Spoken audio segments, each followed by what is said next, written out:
大夏天的就得吃点凉爽的东西。还是我们自己那个手工做的凉皮好吃，口感光滑，自己来还放心。要死！大家好，我是吴建云，今天教你不用洗面也不用沉淀的手工凉皮，学好了10分钟就能吃到嘴里。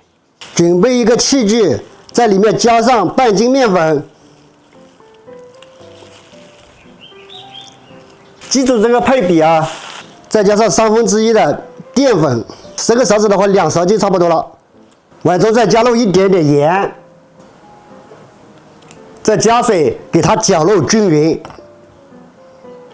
你们一注意，加水的时候一定要慢慢加，边搅边加。接下来就要不停的搅，给它搅的里面没有颗粒，把它全部给搅化。你们看，搅成这种光滑无颗粒奶昔状就可以了。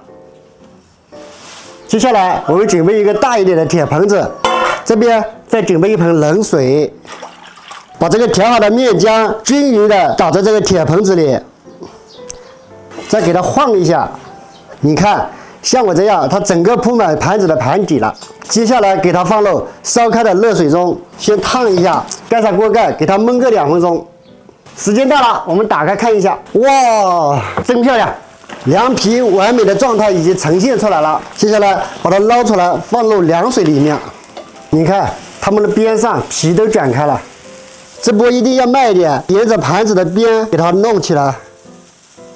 你们看，这张呈现的凉皮已经做好了，还是很劲的嘞。你看，接下来同样的步骤，给它盘里打上这个和好的稀面，再给它这样转动一下，给它放入锅中。开锅，再给它捞起来，放在冷水里。你们看，这个做法真的很简单，不会做出来的新手小白看一遍也能学会。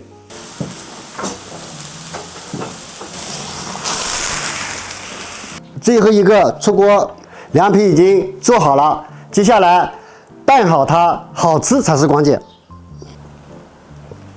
凉皮给它切均匀，把它放在凉开水里面。再弄散一下。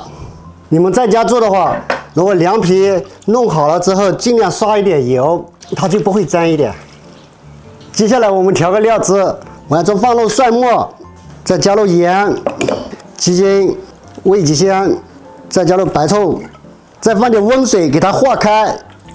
我先在盘中放入凉皮，再放入豆芽，放入黄瓜丝。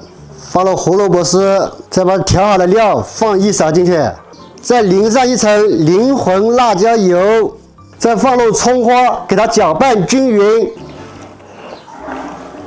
再加入1勺花生酱，给它搅拌均匀。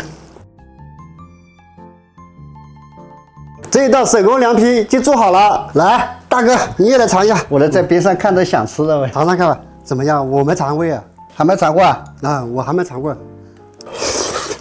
老二，还是我们自己那个手工做的凉皮好吃，口感光滑，自己来还放心。要死！天气炎热，不想做饭的赶紧试试这道手工凉皮，口感爽滑，而且方便快捷哦，真的很不错哦。